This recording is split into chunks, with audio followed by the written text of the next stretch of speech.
Hey guys, this has the potential to be a really cool video, okay? I talked about this, I teased this in the live stream last week, and I said this video's coming out, and I hope it's there because I don't see anything like this on YouTube about lizards. Okay, well, let's start here. Apollo is not in this tank. That's right, so living in this tank for a while has been Artemis and Apollo and Nala. You probably haven't seen Nala because she is always hidden and it's nothing really new to feature. But so in the tank now are just Artemis, who's in the back, really big, and then Nala, who's in the front here. Now, the girls had been hiding for a while, and I kind of had to redo this tank because Apollo was starting to want to breed with them. And so the girls were clustering together and staying hidden and not eating. And Apollo, every time he saw them, would get super, super frisky. So he had to come out. So here he's come in redesigned, redone, cleaned up, new soil, Link's old 50-gallon enclosure, which is still a lot of space for him. He's growing, and it's just temporary. I'm going to talk about that, but look at him. Because he is in that breeding mode, and this is his first time, right? So he's hit puberty. He's got energy. He's good to go. He eats or wants to eat multiple times a day. He pees, urates multiple times a day because he's spreading his scent. He's ready to go, and he's got a lot of energy, okay? We have a couple problems. Because this is new hormones for him, he's overbreeding the females. He's every handful of minutes, he's ready to go for another round. Problem two is he's much smaller than the females. So it doesn't work. He mounts up on Artemis's backs. He erects his hemipenes, and it's like 2 to 3 inches short of making it into her cloaca.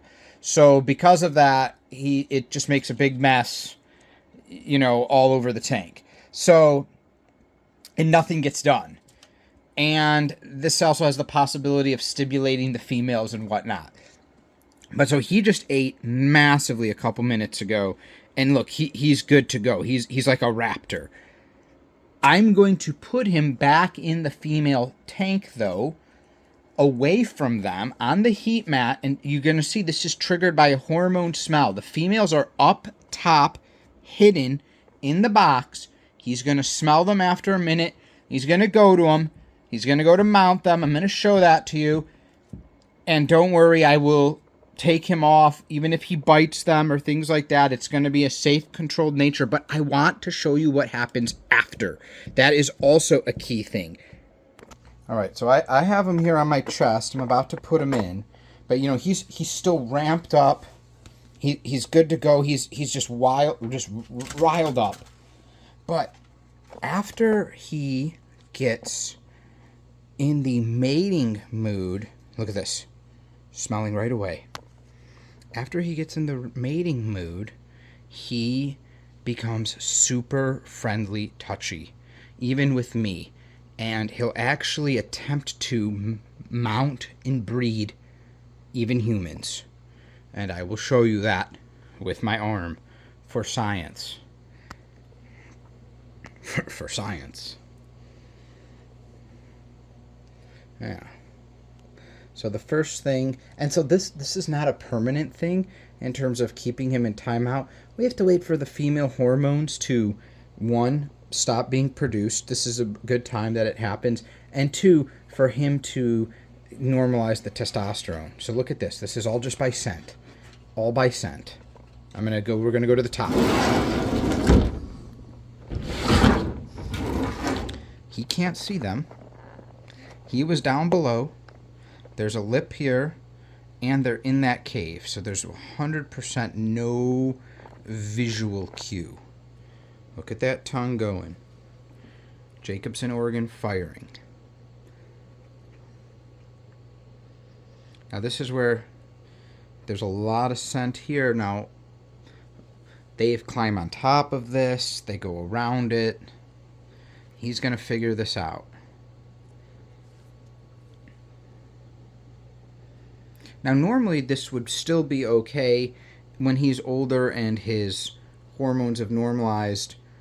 They don't typically overbreed the females. They'll breed them, and I see he doesn't know how to get to where they are. He's going to try to get in there. That ain't happening. They would normally, he may not have to be separated. Or, same thing for the other breeds, during the breeding seasons when the females are producing hormones, when he's ready to go, that 1 to 2 months of the year, he'll have to, if I want to breed them, I'll let them breed a few times, then I'll separate him out, and then when that breeding time has ended, he can go back.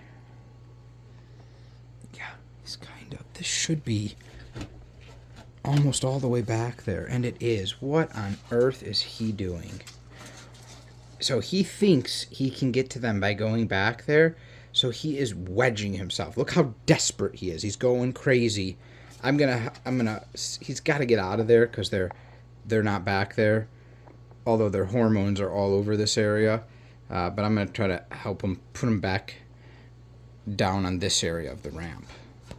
All right, so I just helped him out, not wedge back there.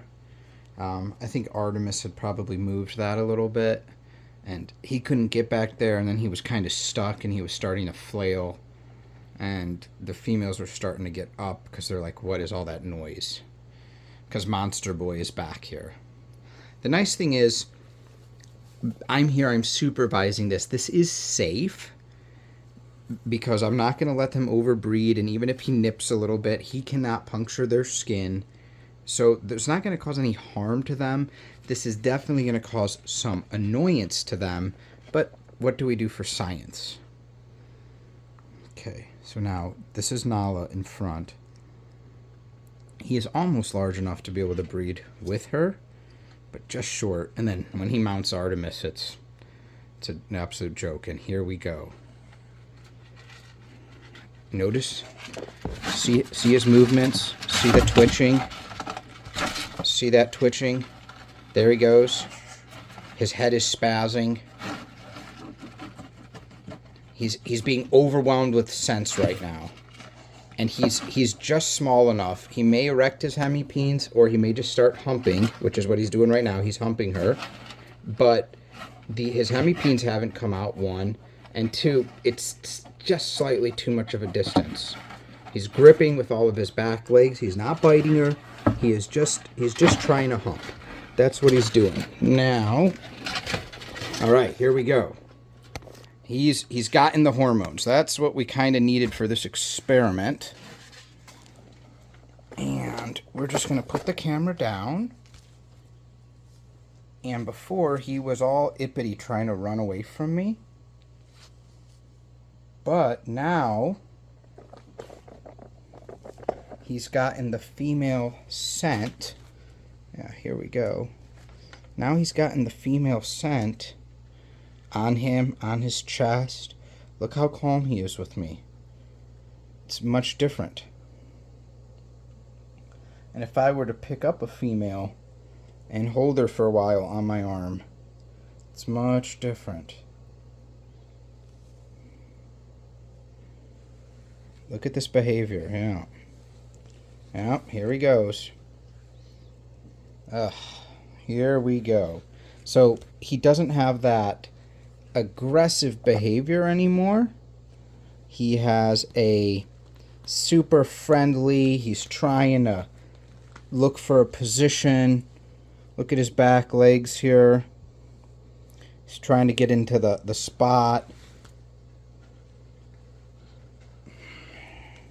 Because his brain now, his brain is on that one tick. He's taken a big whiff of female scent, and it snapped him into this real friendly mode. He's not in any flight. Look at him gripping those back legs.